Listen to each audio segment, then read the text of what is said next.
শুভেচ্ছা, আমন্ত্রণ দেশ জনপদ লাইভে। সঙ্গে আছি আমি ইশরাত জাহান মনি। এবারে বিস্তারিত। ময়মনসিংহে শেষ হয়েছে 2024-25 সেশনের মেডিকেল ভর্তি পরীক্ষা। এ নিয়ে বিস্তারিত জানাতে যুক্ত হচ্ছেন সহকর্মী ইলিয়াস আহমেদ। ইলিয়াস, ময়মনসিংহের কয়টি কেন্দ্রে অনুষ্ঠিত হয়েছে পরীক্ষা এবং কি বলছেন শিক্ষার্থী এবং অভিভাবকরা, জানাবেন সব মিলিয়ে। মেডিকেল ভর্তি পরীক্ষা ময়মনসিংহের একটি কেন্দ্রে অর্থাৎ 3টি ভেন্যুতে কিন্তু অনুষ্ঠিত হয়েছে এবং ইতিমধ্যেই কিন্তু পরীক্ষা শেষ হয়েছে এবং সকাল 10টা থেকে সেই পরীক্ষা শুরু হয়েছিল। অর্থাৎ এক ঘন্টার এমসিকিউ পরীক্ষা, 100 নম্বরের এমসিকিউ পরীক্ষা কিন্তু ইতিমধ্যেই শেষ হয়েছে। সেই বিষয়টি আমাদেরকে নিশ্চিত করেছেন শিক্ষকরা।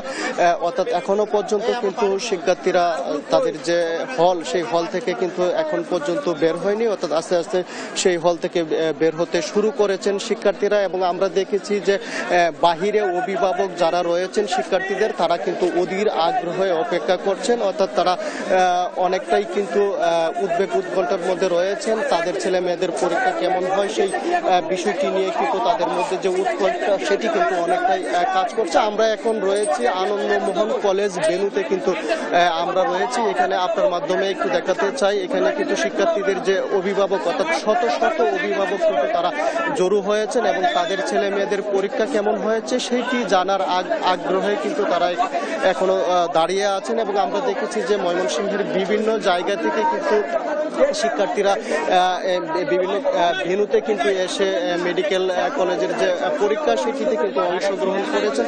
অর্থাৎ আনন্দমোহন সহ ময়মনসিংহ মেডিকেল কলেজ এবং পলিটেকনিক্যাল ইনস্টিটিউট রয়েছে, এই 3টি ভেন্যুতে কিন্তু পরীক্ষা অনুষ্ঠিত হচ্ছে। অর্থাৎ এই 3টি ভেন্যুতে 8,393 জন শিক্ষার্থী তারা পরীক্ষায় অংশগ্রহণ করেছেন এবং এবছর কিন্তু আমরা দেখেছি যে একেবারেই সুশৃঙ্খলভাবে শিক্ষার্থীরা কিন্তু তারা প্রত্যেকটা কেন্দ্রে কিন্তু হলে হলে প্রবেশ করেছেন। অর্থাৎ আইনশৃঙ্খলা বাহিনীর ব্যাপক নজরদারির মধ্যে কিন্তু শিক্ষার্থীদের ভেতরে প্রবেশ করানো হয়েছে। অর্থাৎ সকাল 8টা থেকে গেট খোলা ছিল এবং শিক্ষার্থীরা কিন্তু 9:30টার মধ্যেই তারা প্রত্যেকেই কিন্তু হলে প্রবেশ করে এবং সকাল 10টা থেকে পরীক্ষা শুরু হয়ে 11টা পর্যন্ত চলে। অর্থাৎ শিক্ষার্থীরা কিন্তু এখনো পর্যন্ত তাদের পরীক্ষার যে কক্ষ রয়েছে সেই কক্ষ থেকে না বের হলেও আমরা দেখেছি যে তাদের অভিভাবক এবং স্বজন যারা রয়েছেন তারা কিন্তু অধীর আগ্রহে কিন্তু তাদের জন্য অপেক্ষা করছেন এবং আইনশৃঙ্খলা বাহিনীর যে তৎপরতা সেই তৎপরতাও কিন্তু আমরা দেখেছি এবং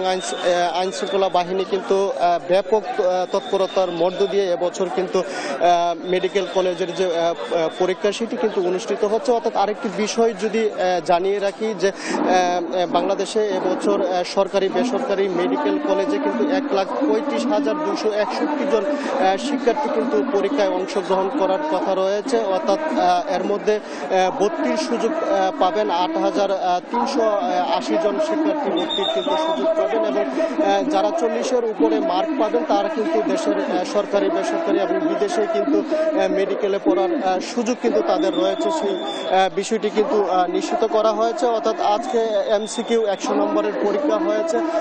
প্রতিটি প্রশ্নের উত্তর যদি ভুল হয় সেখান থেকে কিন্তু 0.25 পয়েন্ট নাম্বার কিন্তু কাটা হবে, সেই বিষয়টি কিন্তু রয়েছে। অর্থাৎ আমরা দেখেছি যে শিক্ষার্থীদের নানা সমস্যার মধ্যেও কিন্তু শিক্ষার্থীরা তাদের যে প্রস্তুতি সেই প্রস্তুতি কিন্তু তারা নিয়েছেন। অর্থাৎ অনেকেই কিন্তু তারা তাদের যে প্রস্তুতি ইতিমধ্যে সম্পূর্ণ করে। আমরা যদি একটু আইন শৃঙ্খলা বাহিনী নিয়ে যদি একটু কথা বলতে চাই, আমাদের সাথে একটু যুক্ত করতে চাই কোতোয়ালি মডেল থানার ওসি শফিকুল ইসলাম রয়েছেন। এই সকাল থেকে আপনাদের তৎপরতা আমরা লক্ষ্য করেছি এবং বাইরে কি কোথাও কোনো ধরনের অপ্রীতিকর ঘটনা ঘটেছে কিনা কিংবা সুষ্ঠু সম্পূর্ণভাবে পরীক্ষা অনুষ্ঠিত হচ্ছে? ধন্যবাদ। আপনার ময়মনসিংহে আপনার মেডিকেল কলেজে আনন্দমোহন কলেজ পলিটেকনিক্যাল 3টাতে সেন্টার আপনার পরীক্ষা চলতেছে। আমরা এখানে 2 স্তরের নিরাপত্তা আমরা রাখছি এবং সিভিলে রাখছি, পোশাকে রাখছি এবং এখানে গার্জেনরা যারা আছে তাদেরকে আপনার ওই অভিভাবকরা বাইরে আছে এবং আপনার যারা পরীক্ষার্থী তারা সুন্দরভাবে শৃঙ্খলাভাবে আপনার হলে ঢুকছে এবং পরীক্ষা শেষ পর্যায়ে আছে এবং আমাদের সর্বোচ্চ নিরাপত্তা আছে যাতে কোনো অপ্রীতিকর কোনো ঘটনা না ঘটে। আমরা সর্বোচ্চ আমাদের সতর্ক অবস্থায় আছি। ধন্যবাদ আপনাকে। কোতোয়ালি মডেল থানার ওসি যিনি রয়েছেন তিনি কিন্তু বলছিলেন তারা সর্বোচ্চ সতর্কতার মধ্যে কিন্তু তারা পরীক্ষা সম্পন্ন করার লক্ষ্যে কিন্তু তারা কাজ করে যাচ্ছেন এবং শিক্ষার্থীরা কিন্তু ইতিমধ্যেই কিন্তু হল থেকে বের হচ্ছেন। আমরা যদি দেখছি যে শিক্ষার্থীরা পরীক্ষা সম্পন্ন করে হল থেকে বের হচ্ছেন। আমরা একজন শিক্ষার্থীর সঙ্গে একটু কথা বলবো, জানতে চাই এবছর পরীক্ষা কেমন হয়েছে। প্রশ্ন মোটামুটি ভালোই হয়েছে, মানে পারার মতো। এই শিক্ষার্থী বলছিলেন যে প্রশ্ন মোটামুটি তাদের জন্য খুব ভালো হয়েছে এবং তার পরীক্ষাও কিন্তু ভালো হয়েছে সেটি বলছিলেন। আমরা আরেকজন শিক্ষার্থীর সঙ্গে যদি একটু জানতে চাই যে গত বছরের নেই এবছর প্রশ্নপত্র কেমন হয়েছে, পরীক্ষা কেমন হয়েছে। অ্যাভারেজ ছিল, দেখা যাক, আলহামদুলিল্লাহ যা প্রস্তুত দিলাম নিজের মতো করে বেস্ট দেওয়ার ট্রাই করছি, আল্লাহ ভরসা। তারা বলছেন যে পরীক্ষা ভালো হয়েছে এবং যতটুকু পেরেছেন ততটুকু কিন্তু দেওয়ার চেষ্টা করেছেন এবং সঠিকভাবে কিন্তু এমসিকিউর যে প্রশ্ন রয়েছে সেটি কিন্তু তারা সঠিকভাবে দাগানোর চেষ্টাও কিন্তু তারা করেছেন এবং বলছেন শিক্ষার্থীরা যে মোটামুটি তাদের পরীক্ষা প্রশ্নপত্র কিন্তু সেটি ভালো হয়েছে, সেই বিষয়টি কিন্তু শিক্ষার্থীরা বলছিলেন এবং সার্বিক নিরাপত্তার মধ্যে দিয়ে কিন্তু ময়মনসিংহ মেডিকেল কলেজের যে কেন্দ্রটি রয়েছে সেই কেন্দ্রের কিন্তু 3টি ভেন্যুতে আজকে পরীক্ষা অনুষ্ঠিত হয়েছে এবং সকাল 10টা থেকে অনুষ্ঠিত হওয়া পরীক্ষা বেলা 11টায় শেষ হয়েছে এবং ইতিমধ্যেই শিক্ষার্থীরা কিন্তু হল থেকে বের হচ্ছেন এবং তারা বলছেন যে তাদের পরীক্ষার যে প্রশ্নপত্র রয়েছে সেটি কিন্তু মোটামুটি ভালো হয়েছে এবং তারা কিন্তু সঠিকভাবে সেটি জাগানোর চেষ্টা করেছেন। এই ছিল আমার কাছে ময়মনসিংহ থেকে মেডিকেল কলেজের যে ভর্তি পরীক্ষা রয়েছে তা নিয়ে সর্বশেষ। ইলিয়াস, আপনাকে ধন্যবাদ। দর্শক, এই মুহূর্তে রাজধানীর মোহাম্মদপুর রেসিডেন্সিয়াল কলেজ কেন্দ্রে আছেন সহকর্মী নিয়াজ মোর্শেদ। সরাসরি যুক্ত হব তার সঙ্গে। নিয়াজ, ভর্তি পরীক্ষা নিয়ে শিক্ষার্থীরা কি বলছেন আসলে এবং সামগ্রিক পরিবেশ এখন কেমন দেখছেন, সব মিলিয়ে জানাবেন।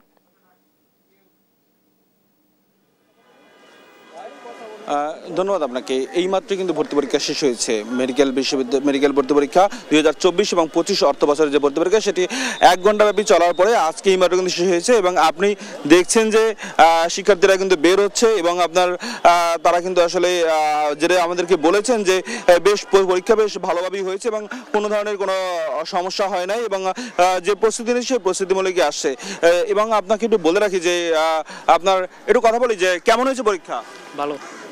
কোনো ধরনের কোনো অসুবিধা হয়েছে কিনা? না না, প্রস্তুতি যেভাবে নিচ্ছেন সেভাবে কি আপনার আসছে কিনা? জি জি, মোটামুটি স্ট্যান্ডার্ডই আসছিল প্রশ্ন। Thank you. যেমনটি শুনছিলেন আর কি, একটু বলে রাখি যে পরীক্ষা কেমন হয়েছে? পরীক্ষা দিতে আসি নাই তো, আসলে ভিউ দেখতে আসছি কেমন লাগে। আমি মানে এখানকার ছাত্র।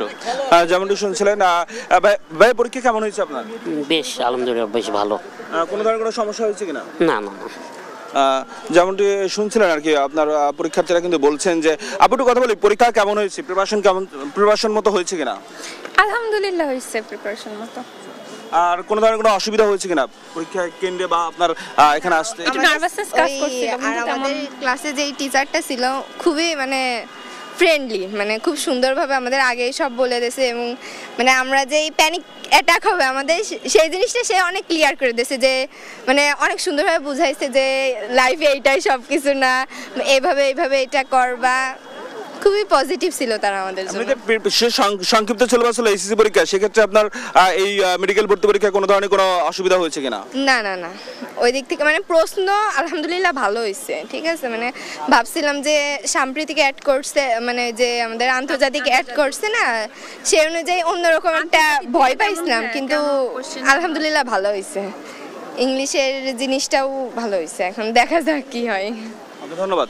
যেমনটি শুনছিলেন আসলে সবার কিন্তু আপনার এক ধরনের প্রস্তুতি যেভাবে নিয়েছেন ঠিক সেভাবেই কিন্তু আর কি মোটামুটি তারা পরীক্ষা দিয়ে সন্তুষ্ট এবং কোনো ধরনের কোনো কমপ্লিকেশন বা অসুবিধা কিন্তু আসলে তাদের মধ্যে হয়নি এবং তারা বলছেন যে কোনো আসলে শৃঙ্খলা এবং ক্লাসের যে পরীক্ষা দেওয়ার যে পরিস্থিতি সেক্ষেত্রে আর কি কোনো ধরনের কোনো অসুবিধা তারা আসলে পাননি এবং আমরাও দেখেছি আসলে আইনশৃঙ্খলা বাহিনী এবং আপনার যারা শিক্ষক রয়েছেন এবং ভলান্টিয়ার যারা রয়েছেন তারাও কিন্তু সকাল থেকে কিন্তু আমি এর আগে ঢাকা ঢাকা বিশ্ববিদ্যালয়ের যে কেন্দ্রগুলো রয়েছে সেখানে কিন্তু আমরা গিয়েছি, সেখানে কিন্তু আমরা দেখেছি যে বেশ সুশৃঙ্খলভাবেই কিন্তু তারা পরীক্ষা দিয়েছে এবং কোনো ধরনের কোনো অসুবিধা হয়নি এবং সবাই কিন্তু একেবারে শৃঙ্খলভাবে পরীক্ষা দিয়েছে এবং তাদের আসলে কোনো ধরনের কোনো আপনার আপত্তিকর বা অপ্রীতিকর কোনো ঘটনা আসলে ঘটেনি এবং সবাই সঠিক টাইমে আসলে আপনার তারা পরীক্ষার হলে প্রবেশ করতে পেরেছেন। আমরা ঢাকা বিশ্ববিদ্যালয়ের কেন্দ্রে আমরা দেখেছিলাম যে 9টা সময় ঢোকার কথা ছিল, কিন্তু 9:35 কিন্তু আপনার শিক্ষার্থী আসলেও কিন্তু তাকে সহযোগিতা করা হয়েছে হলে প্রবেশ করার জন্য এবং এই এখন পর্যন্ত কিন্তু আসলে আপনার এই কেন্দ্রটিতে কিন্তু আপনার স্বাস্থ্য উপদেষ্টা কিন্তু এখানে পরিদর্শন করে গেছেন কিছুক্ষণ আগে। এই ছিল আমার কাছে সর্বশেষ তথ্য। ধন্যবাদ আপনাকে। দেশের সরকারি বেসরকারি মেডিকেলে কলেজের 2024-25 শিক্ষাবর্ষের MBBS ভর্তি পরীক্ষা শেষ হয়েছে এবং এই ব্যাপারে মোহাম্মদপুর থেকে বিস্তারিত জানাচ্ছিলেন সহকর্মী নিয়াজ মোর্শেদ। সপ্তাহান্তে এখনো চড়া চালের বাজার, সিন্ডিকেটকে দুষছেন বিক্রেতারা, তবে স্বস্তি মিলছে কাঁচা বাজারে। রাজধানী বাজার পরিস্থিতি নিয়ে বিস্তারিত জানাতে যুক্ত হচ্ছেন সহকর্মী তাইফুর রহমান তুহিন। তুহিন, আপনি তো বাজারে রয়েছেন, আজ নিত্যপণ্যের বাজার দর কেমন দেখছেন আমাদেরকে জানাবেন। জি, আপনাকে ধন্যবাদ। আপনি যেটি বলছিলেন যে আসলে আমরা দেখেছি যে সপ্তাহের ব্যবধানে এখনো কমেনি কিন্তু আসলে চালের দাম, কারণ চালের পর্যাপ্ত সরবরাহ কিন্তু আছে। আমি যদি একটু দেখাতে চাই যে আমার পিছনে কিন্তু আপনি দেখবেন যে কাঁচা বাজারে আমরা দেখেছি যে প্রত্যেকটি আড়তদারের তাদের যে গদিতে পর্যাপ্ত চালের, সেই সাথে আমরা দেখছি যে ইন্ডিয়ান চালের অর্থাৎ ইন্ডিয়া থেকে আমদানি করা চালেরও কিন্তু পর্যাপ্ত সরবরাহ আছে। তারপরেও আমরা দেখছি যে আসলে চালের দাম, যেটি আমরা মিনিকেট চাল, যেটি ভালো মিনিকেট চাল, সেটি কিন্তু 80 টাকা অর্থাৎ 79 থেকে 80 টাকা দরে কিন্তু বিক্রি হচ্ছে। সেই সাথে যেটি একটু নিম্নমানের রয়েছে মিনিকেট, সেটি কিন্তু 78 টাকা দরে বিক্রি হচ্ছে। একই সাথে আমরা মোটা চাল, যেটি আটাশ চাল বলা হয়, সেটি কিন্তু আমরা দেখছি যে আটাশ চাল কিন্তু 58 থেকে 60 টাকা দরে বিক্রি হচ্ছে। আমরা একটু একজন বিক্রেতার সাথে একটু কথা বলতে চাই যে আসলে একটু আমরা জানতে চাই যে আসলে চালের তো পর্যাপ্ত সরবরাহ আমরা দেখছি, কিন্তু তারপরও চালের দরে কমছে না কেন, কারণ কি? এটা বাবা আমরাও বলতেছি যে আসলে চাউলের অভাব নাই, চাল যত টাকা হোক আপনি যদি কোন যে আমার 10 টাকা লাগবে পাইবেন, কিন্তু বাজারটা কেন বাড়তেছে এইটাই বুঝতে পারতেছি না। আমরা মোকামে মারার জন্য গেলে কয় বাজার বেশি, কেন কয় মেলারা বাড়া দিছে, আড়তদাররা থেকে আমরা আনি দাম বেশি দিয়ে আমাদেরও ব্যস্ত হয় বেশি দামে। এই অবস্থা, মানে কেন বাড়তেছে আমরা নিজেরাই বুঝতে পারতেছি না, বোকা সাজা বসে আছি। জি, আপনাকে ধন্যবাদ।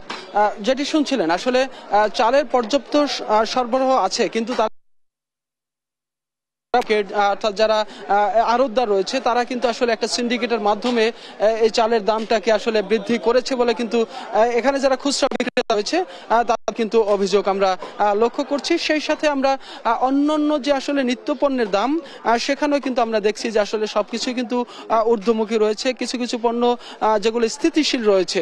তবে একই সাথে আমরা যেটি খুশির সংবাদ হলো যেটি শীতকালীন যে সবজি রয়েছে সেই সবজির দামের কিন্তু একটা নিম্ন গতি আমরা দেখছি। প্রত্যেকটি সবজি কিন্তু আসলে 50 টাকার নিচে আমরা বিক্রি হতে দেখেছি। তবে সাধারণ যারা ক্রেতা রয়েছে তারা কিন্তু বলছেন যে আসলে বাজার মনিটরিং এর উপরে গুরুত্ব দিতে হবে এই অন্তর্বর্তীকালীন সরকারকে। তারা বলছেন যে আসলে এই যে সিন্ডিকেট, সেই সিন্ডিকেটকে ভাঙতে হবে, সেজন্য আসলে যা যা করা দরকার সেই ব্যবস্থা কিন্তু নিতে হবে। না হলে যে যারা নিম্ন আয়ের মানুষ রয়েছে, যারা আসলে প্রতিনিয়ত তাদের যে খেটে খাওয়া মানুষগুলো রয়েছে, তাদের কিন্তু আসলে এই বাজারে তাদের যে অবস্থা সেটি অসহনীয় পর্যায়ে চলে গিয়েছে। এজন্য তারা বারবারই বলে আসছেন যে সিন্ডিকেট ভাঙতে হবে, সেই সাথে বাজার মনিটরিং করতে হবে খুব গুরুত্ব দিয়ে। তো আসলে এই ছিল আজকে বাজারের সর্বশেষ পরিস্থিতি আমার কাছে। ধন্যবাদ আপনাকে। রাজধানী বাজার পরিস্থিতি জানাচ্ছিলেন সহকর্মী তাইফুর রহমান তুহিন। কুষ্টিয়ায় নিয়ন্ত্রণহীন চালের বাজার, দফায় দফায় বাড়ছে দাম। বিস্তারিত জানাতে যুক্ত হচ্ছেন সহকর্মী নাহিদ হাসান তিতাস। আমাদের জানাবেন যে কেন কমছে না চালের দাম এবং কি বলছেন ব্যবসায়ীরা।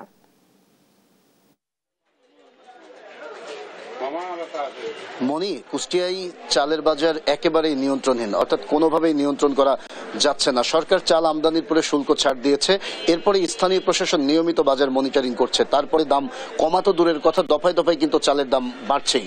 এ নিয়ে কিন্তু সাধারণ যারা ভোক্তারা রয়েছেন তারা কিন্তু এক প্রকার ক্ষোভ প্রকাশ করছে। আমি রয়েছি কুষ্টিয়ার সবচেয়ে বড় খুচরা বাজার পৌর বাজার। এই বাজারের আজকের যদি আমি বাজার দর জানাই, যেমন কুষ্টিয়ার সরু মিনিকেট খ্যাত কুষ্টিয়ায় সরু মিনিকেট চাল বিক্রি হচ্ছে 78 টাকা কেজি দরে এবং কাজল লতা চাল বিক্রি হচ্ছে 74 টাকা কেজি দরে।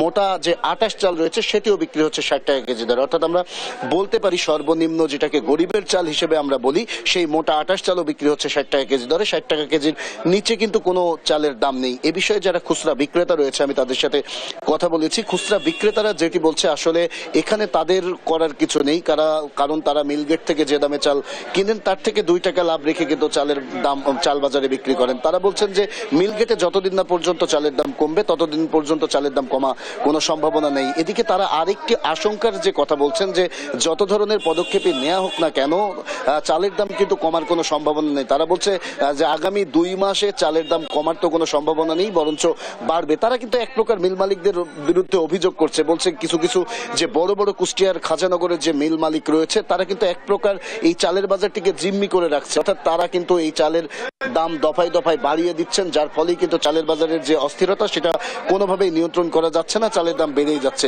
আর এদিকে দীর্ঘদিন ধরে চালের বাজারের যে অস্থিরতা চলছে, এই অস্থিরতায় কিন্তু যারা সাধারণ ভোক্তা রয়েছে তাদের কিন্তু এক প্রকার নাবিশ্বাস উঠেছে। তারা এক প্রকার ক্ষোভ প্রকাশ করেই বলছে যে কারণে অকারণে কিন্তু দফায় দফায় এই যে কুষ্টিয়ার বাজারগুলোতে চালের দাম বাড়ছে, এর পিছনে যে বড় বড় মিল মালিক রয়েছে তাদের কিন্তু একটি সিন্ডিকেট কাজ করছে।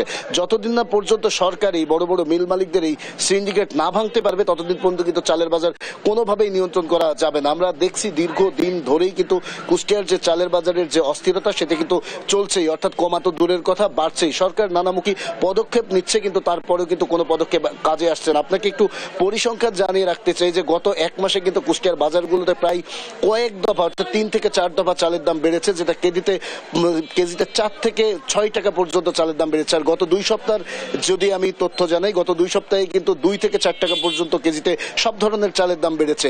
এ বিষয়ে আমি যারা বড় বড় মিল মালিক রয়েছে আমি তাদের সাথে কথা বলেছি। মিল মালিকদের কিন্তু বরাবরের মতোই একই ধরনের তারা অজুহাত দেখাচ্ছেন, যে তারা বলছেন যে ধানের দাম বেশি, যার কারণে তাদের উৎপাদন খরচ বেশি পড়ে যাচ্ছে, যে কারণে কিন্তু কোনোভাবে চালের দাম তারা কমাতে পারছে না। সর্বশেষ আমি এতটুকুই বলতে পারি যে দীর্ঘদিন ধরে এই যে চালের বাজারের যে অস্থিরতা চলছে, সরকার নানামুখী পদক্ষেপ গ্রহণ করছে, তারপরেও কিন্তু কোনোভাবেই এই অস্থিরতা নিয়ন্ত্রণ করা যাচ্ছে না। এই ছিল কুষ্টিয়ার চালের বাজার থেকে আমার কাছে সর্বশেষ খবর। মনি, ধন্যবাদ আপনাকে। কুষ্টিয়া থেকে চালের বাজার পরিস্থিতি নিয়ে বলছিলেন সহকর্মী নাহিদ হাসান তিতাস। চট্টগ্রামে শীতকালীন শাকসবজির দাম কমেছে, তবে চড়া চাল, ডাল, মাছ, মাংসের বাজার। বিস্তারিত জানাতে যুক্ত হচ্ছেন সহকর্মী আজিজা হক পায়েল। পায়েল, বাজার দর নিয়ে কি বলছেন আসলে ক্রেতা বিক্রেতারা, একটু আমাদেরকে বিস্তারিত জানাবেন।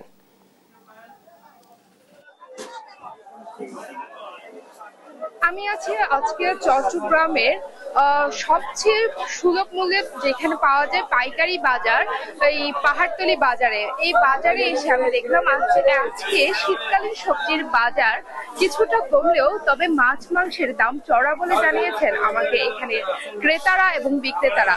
মাছের দাম সামনে আরো বাড়বে বলে জানিয়েছেন ব্যবসায়ীরা। সেই সাথে আপনার লাগামহীন ভাবে আছে মাংসের দাম। মাংসের দাম এখন আমরা যা দেখতে পারলাম এখানে রানের মাংস হচ্ছে 900 থেকে 950 টাকা এবং হচ্ছে হাড়ের মাংস 750 থেকে 800 টাকার মধ্যে পাওয়া যাচ্ছে। মুরগির দাম একটু বাড়তি বলে জানিয়েছেন ক্রেতারা এবং বিক্রেতারা। মুরগির দাম মুরগি পাওয়া যাচ্ছে 170 থেকে 200 টাকার মধ্যে। বাজার মাছ মাংসের দামের পাশাপাশি যেটি আরেকটি বিষয় সেটি হচ্ছে চালের দাম দফায় দফায় বাড়ছে। জুলাইয়ের গণঅভ্যুত্থানের পর 1 দফা বাড়লো, এরপর হচ্ছে সরকার পতনের পর বাড়লো, যেটি আরেকটি চালের দাম বৃদ্ধির আরেকটি যেটি বড় সমস্যা সেটি হচ্ছে বন্যা। সেপ্টেম্বরে যে বন্যা দেখা দিয়েছে সেই বন্যার কারণে চালের দাম বেড়েছে বলে জানিয়েছেন ব্যবসায়ীরা। এই পাইকারি বাজারে কাটারি ভোগ পাওয়া যাচ্ছে প্রতি কেজি 80 থেকে 85 টাকা, জিরা শাইল পাওয়া যাচ্ছে 75 থেকে 85 টাকা, মিনিকেট পাওয়া যাচ্ছে 60 থেকে 65 টাকা এবং স্বর্ণা পাওয়া যাচ্ছে 52 থেকে 55 টাকা। আমরা একজন বাজার করতে আসা একজনের সাথে কথা বলে দেখি, ক্রেতার সাথে আমরা একটু কথা বলে দেখি ওনাদের কেমন মনে হচ্ছে বাজারটা। ভাইয়া কথা বলবো, বাজার করতে এসছেন, চালের দাম কেমন মনে হচ্ছে আগের তুলনায়? চাল তো অনেক দাম, কেমন মনে হচ্ছে? আগের থেকে 50 কেজি চালের দাম বাড়ছে, প্রায় 600-700 টাকা করে বাড়ছে প্রতি বস্তায়।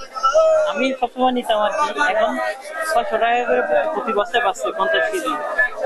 এটি আমি নিচ্ছি আর কি, আগে নিচ্ছি আমি এই ধরেন 500 টাকা কম নিচ্ছি আর কি, এখন বেশি আর কি।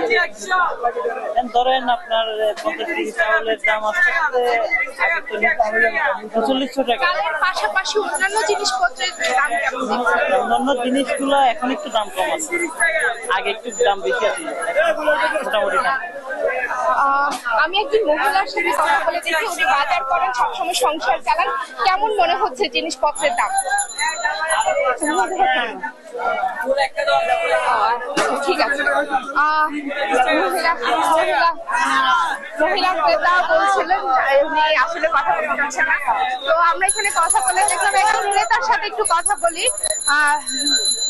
আমরা যতটুকু জানতে পারলাম, পেঁয়াজের দাম কিন্তু আবার দফায় দফায় বাড়ছে, পেঁয়াজের দাম আগের তুলনায় 10 থেকে 15 টাকা বেড়েছে বলে জানতে পারি। সেই সাথে আরো বেড়েছে অন্যান্য সবজির দামও। সেই ছিল পাহাড়তলী বাজার থেকে সর্বশেষ। ধন্যবাদ আপনাকে। চট্টগ্রাম থেকে নিত্যপণ্যের বাজার পরিস্থিতি নিয়ে বলছিলেন সহকর্মী আজিজা হক পায়েল।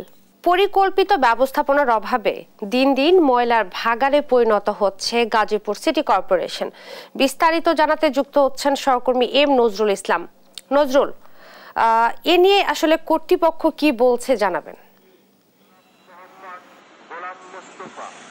মনি, আপনি যেমনটা বলছিলেন, আমি যেখানটা দাঁড়িয়ে রয়েছি সেখানটা হলো ঢাকা টাঙ্গাইল মহাসড়কে। এখানে একটি গুরুত্বপূর্ণ সড়কে কিন্তু আপনারা জানেন যে গাজীপুর সিটি কর্পোরেশনের সম্পূর্ণটি কিন্তু ময়লার ভাগাড়ে পরিণত হয়েছে এবং আমরা দেখতে পেয়েছি যে সিটি কর্পোরেশনের যে অলিগলির যে সড়কগুলো রয়েছে সেই সমস্ত সড়কগুলোতে কিন্তু ময়লার ফেলার জায়গায় পরিণত করা হয়েছে এবং সব জায়গায়, অর্থাৎ এখানে কিন্তু আপনারা জানেন যে এই শহরে কিন্তু 50 লক্ষ মানুষের বসবাস এই গাজীপুর সিটি কর্পোরেশনে।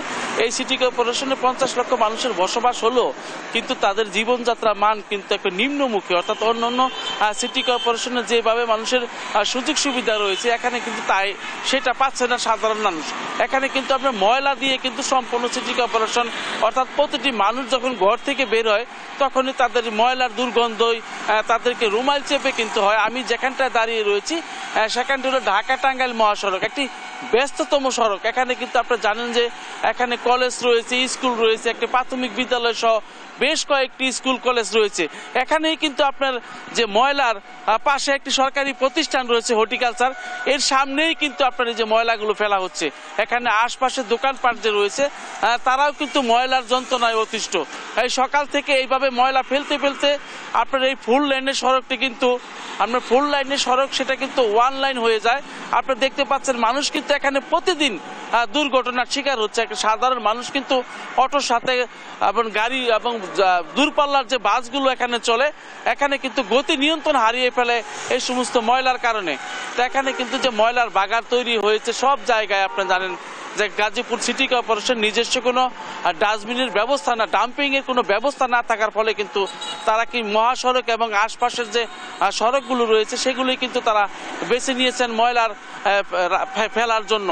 তো আপনি জানেন যে গাজীপুরে কিন্তু এখানে কিন্তু প্রতিটি বাসা বাড়ি থেকে কিন্তু 12 কোটি টাকা তোলা হচ্ছে এবং এখানে কিন্তু 50 লক্ষ, অর্থাৎ এখানে আপনার 1,75,451টি বাসা বাড়ি রয়েছে এবং 5 লক্ষ পরিবার এখানে বসবাস করেন। এখানে কিন্তু লোক সংখ্যা 50 লক্ষর মতন নগরবাসী রয়েছেন, তারা কিন্তু এই সমস্ত সমস্যার মধ্যে রয়েছেন। তো গাজীপুরের যে সাবেক সিটি কর্পোরেশনের মেয়র রয়েছিল জাহাঙ্গীর আলম, উনি কিন্তু এই ময়লাকে সম্পদে পরিণত করার জন্য কিন্তু বারবার চেষ্টা করেছিলেন এটাকে রিসাইকেল করে কিভাবে মানুষের সম্পদে পরিণত করা যায় এবং বিদ্যুৎ উৎপাদন করা যায়, এই জন্য কিন্তু বারবার চেষ্টা করেছিলেন উনি। তো এরপর থেকে কিন্তু সেই প্রচেষ্টা থুবড়ে পড়েছে। তো মনি, এই ছিল আমার কাছে গাজীপুর ঢাকা টাঙ্গাইল মহাসড়ক থেকে সর্বশেষ। ধন্যবাদ আপনাকে। গাজীপুর সিটি কর্পোরেশন দিন দিন ময়লার ভাগাড়ে পরিণত হচ্ছে এবং ভোগান্তিতে সাধারণ মানুষ, এই ব্যাপারে বিস্তারিত জানাচ্ছিলেন সহকর্মী এম নজরুল ইসলাম। শিক্ষার্থীদের যুক্তিবাদী মানুষ হিসেবে গড়ে তোলার লক্ষ্যে বাগেরহাটে বিতর্ক প্রতিযোগিতার আয়োজন করেছে ন্যাশনাল ডিবেট ফেডারেশন বাংলাদেশ। এ নিয়ে বিস্তারিত জানাতে যুক্ত হচ্ছেন সহকর্মী এস সোহান। সোহান, প্রতিযোগিতায় কয়টি সেশন থাকছে আর কতগুলো দল অংশ নিয়েছে, সব মিলিয়ে জানাবেন।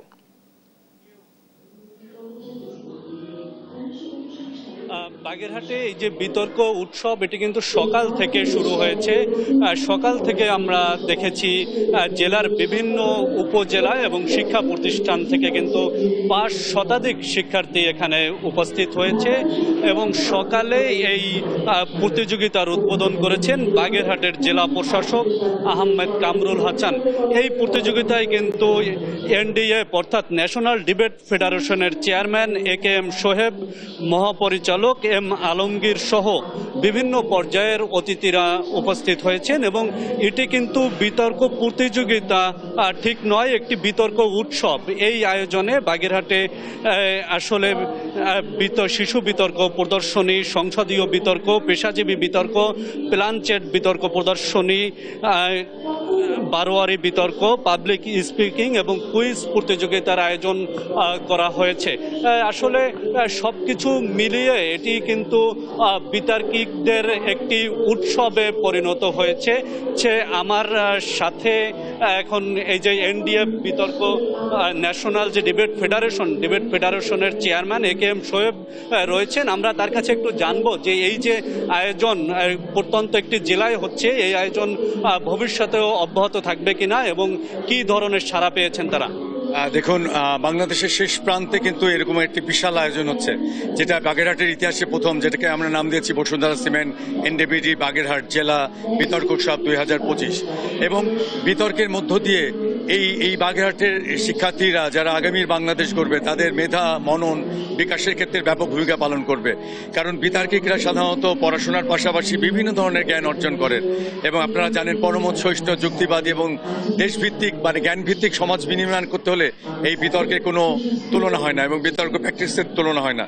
তাই national debate federation Bangladesh Bagerhat জেলা এবং national debate federation Khulna zone এবং NDBD সেন্ট্রাল বডি মনে করে যে যত বেশি বিতর্কের এই চর্চা চলবে, তত বেশি সমাজের সাস্টেনেবল ডেভেলপমেন্ট গোল যেটি সেটা আমরা অর্জন করতে পারবো এবং যুক্তির মধ্য দিয়েই প্রখরতা জ্ঞানের আলোয় বেরিয়ে আসে। কারণ যে আমি বিতর্ক করি সে আমি জ্বলে উঠি দ্বিমুখী শক্তির ঘর্ষে, নতুন সৃষ্টির অঙ্গীকারে, যুক্তিতে সব্যসাচী এবং চেতনায় অনির্বাণ হয়ে। তো এই যে যুক্তিতে চেতনায় অনির্বাণ, বাগেরহাটের এই আয়োজন, এটি ছিল অসাধারণ আয়োজন এবং এত বিশাল আয়োজন করেছে যে আয়োজনে আমরা সবাইকে ধন্যবাদ জানাই, বাগেরহাটের NDBD বাগেরহাট জেলার সবাইকে এবং খুলনা জোনের সকল বন্ধুদেরকে। আপনারা শুনছিলেন আসলে ন্যাশনাল ডিবেট ফেডারেশনের চেয়ারম্যানের কথা। তিনি জানিয়েছেন যে বাগেরহাটে এই ধরনের আয়োজন পরবর্তীতে আবারও হবে এবং এখানে কিন্তু বাগেরহাটের জেলা প্রশাসক মহোদয় উপস্থিত ছিলেন। তিনিও আমাদেরকে জানিয়েছেন যে বাগেরহাটের প্রতিটি শিক্ষা প্রতিষ্ঠানে আসলে ন্যাশনাল ডিবেট ফেডারেশনের একটি কমিটি করা হবে এবং যার মাধ্যমে বাগেরহাটের শিক্ষার্থীরা বিতর্কে দক্ষ হয়ে উঠবে। বাগেরহাটের শালতলা জেলা পরিষদ অডিটোরিয়াম থেকে এই ছিল আমার কাছে বিতর্ক উৎসবের সর্বশেষ খবর। ধন্যবাদ আপনাকে। বাগেরহাটে উৎসব মুখর পরিবেশে বিতর্ক প্রতিযোগিতা অনুষ্ঠিত হচ্ছে, এই ব্যাপারে বিস্তারিত জানাচ্ছিলেন সহকর্মী SS সোহান। ছুটির দিনগুলোতে হাজারো দর্শনার্থী ছুটে আসে নওগাঁর ঐতিহাসিক কুসুম্বা শাহী মসজিদ প্রাঙ্গণে। এ নিয়ে বিস্তারিত জানাতে যুক্ত হচ্ছেন সহকর্মী কাজী কামাল হোসেন। কামাল, পর্যটকদের ভিড় কেমন দেখছেন জানাবেন। মনি, নওগাঁ জেলার মান্দা উপজেলার কুসুম্বা ইউনিয়নের কুসুম্বা গ্রামে প্রতিষ্ঠিত এই কুসুম্বা মসজিদটি নওগাঁ থেকে মূলত প্রায় 35 কিলোমিটার পশ্চিমে অবস্থিত। এটি নওগাঁর ইতিহাস, ঐতিহ্য এবং মুসলিম ঐতিহ্যের এক অমর সৃষ্টি। বলতে গেলে মুঘল স্থাপত্যের এক অমর সৃষ্টি নওগাঁর কুসুম্বা মসজিদ। এটি কালো এবং ধূসর রঙের পাথর আর পোড়ামাটির ইটে গড়া প্রায় 467 বছরের বেশি সময় ধরে ঐতিহ্য এবং স্মৃতি ধারণ করে দাঁড়িয়ে আছে নওগাঁর ঐতিহাসিক এই কুসুমবা শাহী মসজিদটি। এর ছবিটি 5 টাকার নোটে মুদ্রিত আছে। মসজিদটির দারুণ সব কারুকাজ দেখতে সরকারি বা সাপ্তাহিক ছুটির দিনে হাজার হাজার দর্শনার্থী ছুটে আসেন। আর এটি ইতিহাস থেকে জানা যায় 966 সালে সুলতান গিয়াসউদ্দিন বাহাদুর শাহের রাজত্বকালে সুলতান সুলাইমান নামে এক ব্যক্তি এটি নির্মাণ করেন মসজিদটি। এটি দৈর্ঘ্য 52 ফুট, প্রস্থ 52 ফুট এবং দৈর্ঘ্য 58 ফুট, উচ্চতা 42 ফুট, চারিদিকে দেয়াল প্রায় 6 ফুট পুরু। মসজিদের ভিতরে সবসময় প্রায় নাতিশীতোষ্ণ আবহাওয়া বিরাজ করে এবং এটিতে তৎকালীন সময়ে বিচার কার্য পরিচালনা করার জন্য এটার ঠিক এক পাশে বিচারালয় রয়েছে, যেখানে একসময় বিচারকরা বিচার কাজ করতেন। আমি এই মুহূর্তে দাঁড়িয়ে আছি আমার কুসুমবা শাহী মসজিদের ইমাম। আমি তার সাথে কথা বলার চেষ্টা করব। এই মসজিদের মূলত মসজিদে অনেকে আসেন, এসে শিরক করেন, অনেকে মসজিদের কাছে চান, এখানে মান্নত করেন। এই বিষয়টা নিয়ে আপনি যদি একটু বলতেন। আসসালামু আলাইকুম রহমতুল্লাহ। ঐতিহাসিক কুসুমবা শাহী জামে মসজিদ, এইটার বয়স প্রায় 550 বছর হতে চলেছে। বর্তমান সময়ে সারা দেশ থেকে, এমনকি দেশের বাইরে থেকেও বিভিন্ন দেশ থেকে মানুষ এখানে দেখার জন্য আসেন, নামাজের জন্য আসেন, ইবাদতের জন্য আসেন। তো যারা অনেকেই মানত করার নিয়তে আসেন, মানতের বিষয়টি আসলে মানত করা অবৈধ কিছু নয়, এটা বৈধ বিষয়। মানত ওয়াজিব হয়ে যায়। তো মানতটা হতে হবে একমাত্র আল্লাহ তাআলার কাছেই। পূরণ করতে পারে মনের আশা একমাত্র আল্লাহ রাব্বুল আলামিন। এই পাথরের মসজিদ, আমাদের সামনের এই বড় দিঘি বা পাথর, কোনো কিছুই মানুষের মনের ইচ্ছাকে, আশাকে পূরণ করতে পারে না। বরং এমনটি যদি চাওয়া হয় সেটা শিরকে পরিণত হয়। এজন্য আমি যারাই এখানে আসেন, আমি আহ্বান করব, আমি আপনাদের জন্য বলবো এখানে আসুন ইবাদতের জন্য। সুন্দর করে ওযু করে মসজিদে প্রবেশ করুন, 2 রাকাত নামাজ আদায় করুন, সিজদার মধ্যে অথবা দুহাত উঁচু করে আল্লাহ তাআলার কাছে চান। তাতে করে আল্লাহ রাব্বুল আলামিন খুশি হবেন এবং মনের ইচ্ছা আকাঙ্ক্ষা আল্লাহ তাআলাই একমাত্র পূরণ করবেন। মনি, আমি কথা বলছিলাম ওই মসজিদের খতিব মোস্তফা আল আমিনের সাথে। তিনি জানাচ্ছিলেন ইসলামের দৃষ্টিভঙ্গির কথা। তো নওগাঁর কুসুমবা মসজিদ নিয়ে এই ছিল আমার কাছে সর্বশেষ তথ্য। মনি, ধন্যবাদ আপনাকে। নওগাঁর কুসুমবা শাহী মসজিদ প্রাঙ্গণে দর্শনার্থীরা ভিড় করেছেন এবং এই ব্যাপারে বিস্তারিত বলছিলেন কাজী কামাল হোসেন। বিলুপ্তির পথে নেত্রকোনার কেন্দুয়া উপজেলায় অবস্থিত অবিভক্ত বাংলার অর্থমন্ত্রী নলিনী রঞ্জন সরকারের ঐতিহাসিক বাড়িটি। এ নিয়ে বিস্তারিত জানাতে যুক্ত হচ্ছেন সহকর্মী জিয়াউর রহমান। জিয়া, বাড়িটি সংরক্ষণের ব্যাপারে কি বলছে সংশ্লিষ্ট প্রশাসন, জানাবেন। মনি, আপনি যেমনটি বলছেন যে আমি এখন যে বাড়িটির সামনে দাঁড়িয়ে আছি, এটি একটি ঐতিহাসিক বাড়ি। এই বাড়িটিতে 1872 সালের 25শে জানুয়ারি অবিভক্ত ভারতের অর্থমন্ত্রী ছিলেন নলিনী রঞ্জন সরকার। তিনি এই বাড়িতে জন্মগ্রহণ করেছিলেন। তো বর্তমানে যদি আমি আপনাকে একটু এই বাড়ির যে পরিবেশ সেটি দেখাতে চাই, যে এই যে ঐতিহাসিক একটি বাড়ি, এই বাড়িটি কিন্তু বর্তমানে একেবারে বিলুপ্তির পথে।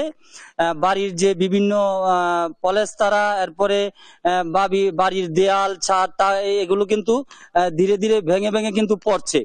এবং এখানে এই ঐতিহাসিক বাড়িটিতে কিন্তু প্রতিদিনই দেশের বিভিন্ন জায়গা থেকে মানে দর্শনার্থীরা তারা আসেন, এই বাড়িটি দেখেন এবং বাড়ির যে ইতিহাস এই বিষয়গুলো জানার জন্য তারা কিন্তু এই বাড়িটি দেখতে আসেন। কিন্তু বাড়িতে আসার পর তাদের মন কিন্তু একেবারেই মানে হতাশ হয়ে যায়, কারণ এরকম একটি বাড়ি এই বিধ্বস্ত অবস্থায় রয়েছে। তো আমি কথা বলেছিলাম এখানকার যিনি উপজেলা নির্বাহী কর্মকর্তা রয়েছেন, তিনি বলেছেন যে বাড়িটি নিয়ে আদালতে মামলা চলমান রয়েছে, যে কারণে তারা আসলে বাড়িটিতে সংস্কারের জন্য হাত দিতে পারছেন না। কিন্তু তারা এই বাড়িটিকে যাতে প্রয়োজনীয় ব্যবস্থা গ্রহণ তারা করবেন বলে আমাকে জানিয়েছেন। আমি এই মুহূর্তে একটু কথা বলতে চাই।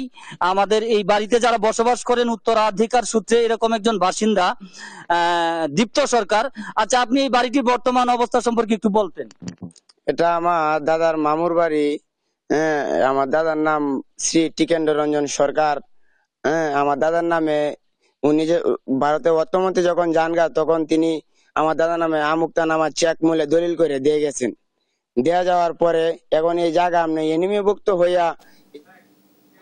ধন্যবাদ আপনাকে। বিলুপ্তির পথে নেত্রকোনা নলিনী রঞ্জন সরকারের ঐতিহাসিক বাড়িটি জানাচ্ছিলেন জিয়াউর রহমান।